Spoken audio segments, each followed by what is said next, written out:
What an embarrassing weekend it has been for the media. I mean, utterly, childishly, silly, embarrassing. I knew it was going to happen. The minute I heard about the shooting, got on the horn with some people, said, you wait, it's in the template, it's going to follow. So predictable, so childish, so immature. And it has led to a number of people making abject fools of themselves. The sheriff of Pima County has made a fool of himself. I don't know if he knows it yet or not. Most in the state-controlled media, the drive-by media, illustrating why we call them the drive-by media, literally making fools of themselves. To take an incident like this and to try to turn it into a political advantage by accusing people who have nothing whatsoever to do with this sordid, unfortunate event, accomplices to murder. It's silly on its face. It is beneath the people who made the attempt, but it's who they are. Now, what they've done is essentially take aim at a majority of the people in this country.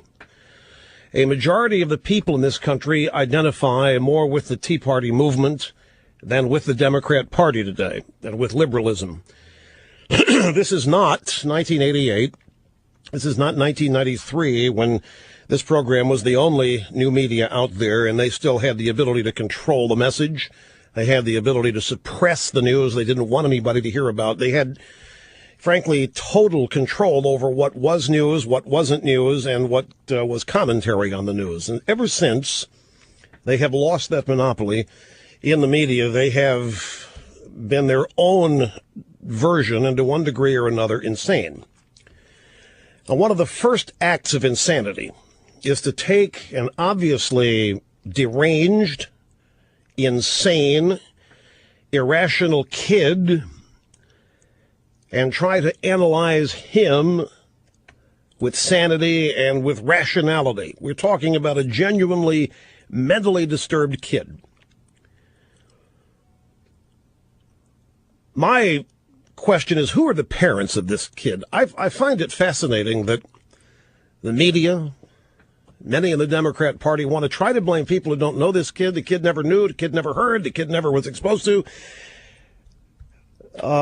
They want to try to blame people genuinely who are ancillary, who are irrelevant to this, for what the kid did for pure political reasons. And there is a pure political reason for this. And I'm going to tell you what it is. And let me do this here at the outset, folks, because this is what all of this is really all about. It is all political. I was blamed for the Oklahoma City bombing in 1995. We all know that Mark Penn said that an Oklahoma City type event is what Obama's going to need if he wants to get the American people back. After 9/11 happened, Democrats are running around lamenting that it did not happen on Clinton's watch. After the Times Square shooter happened, Mayor Bloomberg, it has to be an angry Tea Party person upset at Obamacare. It's the template. It's the narrative. There's never any evidence. Every projection, every prediction, every association that any act of violence has been made with the conservative right has fallen on emptiness. There has never been any evidence of it. To the extent that politics is involved in assassinations, Lee Harvey Oswald, JFK, was a communist back from Moscow. There's one example that nobody's talked about that I'm going to cite. Remember Jim Jones? There's one sitting congressman actually been killed in the line of duty. His name is Leo Ryan. And this is Jim Jones and that cult down in Guyana. And you may not be old enough to remember that, but during the course of the program today, I'm going to refresh your memory. A full-fledged communist and Democrat killed a Democrat congressman. Now, when these types of events happen, I don't recall, and I'm not aware of one conservative, one Republican, one conservative blogger making a mad dash to a microphone, a camera, or a computer to blame a Democrat or liberals for what happened in Arizona on Saturday. But a mad path was beaten. Now, don't kid yourself. What this is all about is shutting down any and all political opposition and eventually criminalizing it, criminalizing policy differences, at least when they differ from the Democrat Party agenda. One of the more disturbing things about this incident is that someday the left will finally get their wish. One of these days it's going to happen, and this is all setting the table for it. Groups are large. Many people populate groups, and within any large group of people, a sample is going to find those who are unstable, deranged, and so forth, like this kid.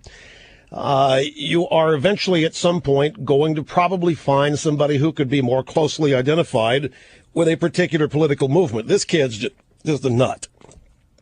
And they've done their best.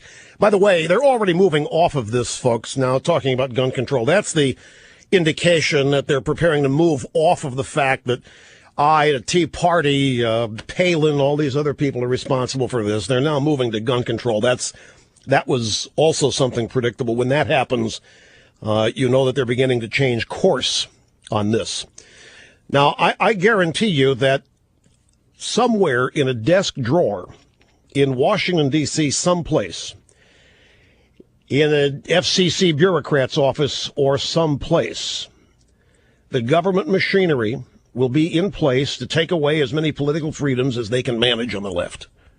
They already have it in place. Just like the health care bill, Obamacare was already written years ago. It was in a desk drawer waiting for the moment that they could begin to implement it. The same thing here. I wouldn't be surprised if somebody in the Obama administration or some FCC bureaucrat or some Democrat congressman hasn't already written up such legislation, is sitting in a desk drawer somewhere just waiting for the right event for a clampdown. They have been trying this ever since the Oklahoma City bombing. They have, I debated with myself whether to on this program today cite and play for you audio examples of the left actually engaging in the behavior about which they have accused us on the right of behaving and engaging in. I've gone back and forth on it, and I have a whole lot of audio sound bites to make this illustration, and I'm going to do so. Decided that I'm going to do it because it needs to be done. People need to be reminded. But here you have a 22-year-old kid, a dope head, marijuana, just genuinely insane, irrational.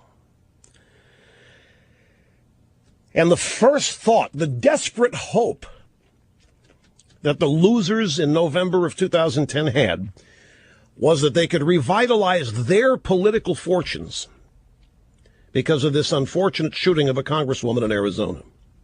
That was the most important thing to them. And that, to me, is sick. You know that they were rubbing hands together. You know that they were emailing and calling each other on the phone saying, aha, this might be the one. This might be the one where we can officially tie it to these guys and shut them up and shut them down.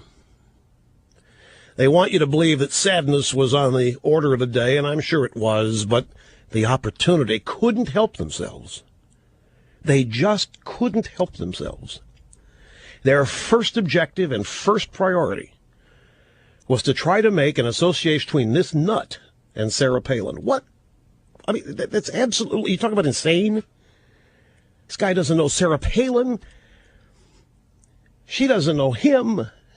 The really weak, flimsy, balsa wood type attempts to link this guy to Sarah Palin. The difference is that the majority of the American people don't buy it.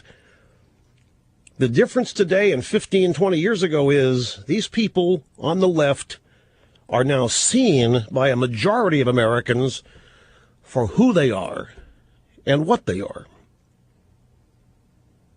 They can't sell what they have to sell. Real question, who are the parents of this kid? What kind of a job did they do raising this kid?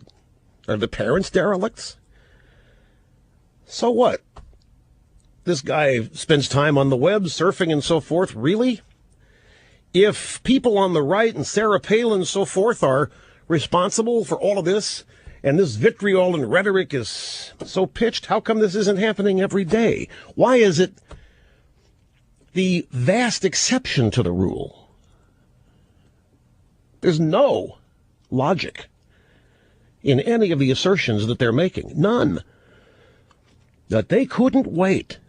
Chartering the planes, scrambling to get out to Arizona on Saturday for the Sunday shows, to make connections that don't exist, making utter fools of themselves, embarrassingly so. To watch people who we're told are the biggest names in news today making absolute fools of themselves, and unnecessarily stirring the country up in ways that they probably don't even mind. But back to this kid's parents. Are they derelicts? They just draw an unlucky card, get a kid born with mental issues. Is there anybody investigating any of this?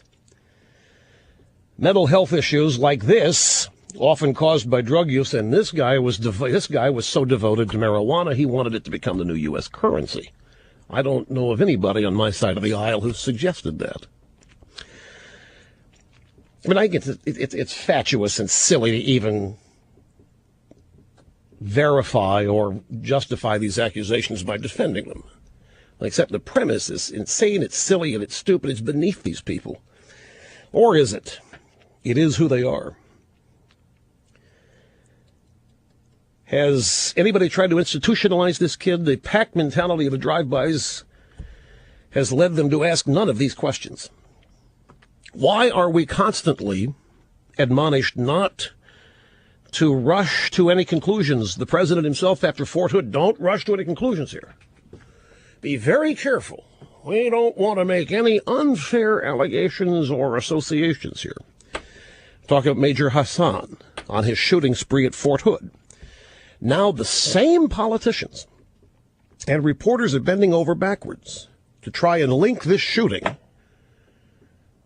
to me, to Sarah Palin, to an entire industry, talk radio. Only in these instances is something that said in the media said to influence public behavior. Go out and try to tell these same people that one of their top grossing movies has influenced abject perversion or radical behavior, and they will attack you left and right, saying that's entertainment, stands alone, people know the difference. You go out and accuse them of engaging in work, their art, such as crucifixes in jars of urine, or whatever other acts of perversion they engage in that they call art, their movies, their music. And you go try to tell them that their music is responsible for criminal behavior. I mean, look at the reaction you get from that. You are considered to be a numbskull, old-fashioned, out and not with the times. As they permanently, constantly insulate themselves from any influential behavior they might be responsible for, and yet run off without any evidence whatsoever and admit they've got no evidence. I use myself as an example during this ill-fated attempt of mine to be a part owner of the St. Louis Rams.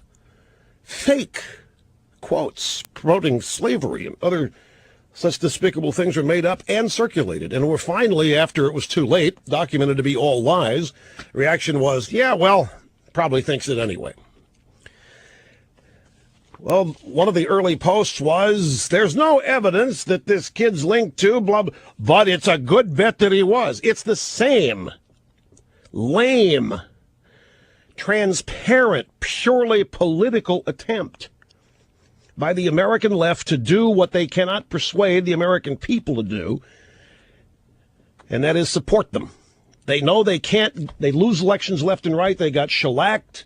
The only thing they can do is get rid of, silence the opposition.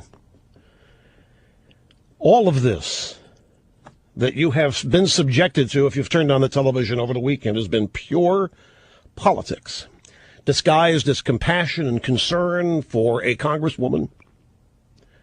It's been nothing but pure politics.